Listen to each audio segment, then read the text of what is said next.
দেৰিকৈ হ'লেও জীৱনৰ কিছুমান সত্য ভালদৰে বুজি উঠিলোঁ। আজিকালি যিকোনো কথাত 2 দিন বা 3 দিনহে বেয়া লাগে, তাৰ পাছত লাহে লাহে ঠিক হৈ যায়।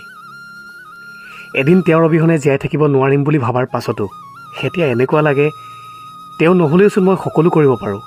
তেওঁ নহ'লেও সহজে মোৰ সকলো কামতে মন বহি যায়।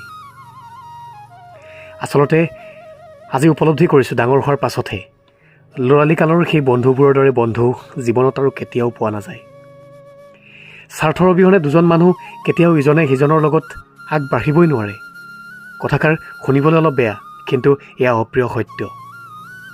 কাৰোবাক আপুনি যিমানেই ভাল পাবলৈ চেষ্টা নকৰক কিয়, কাৰোবাক আপুনি যিমানেই মানাবলৈ চেষ্টা নকৰক কিয়, লাগিলে নিজৰ সকলো কাম এৰি তেওঁৰ কাম কৰি দিয়ক, তেওঁৰ কথা ভাবক, তথাপিও কিন্তু সম্পৰ্কবোৰ দীৰ্ঘস্থায়ী নহয়।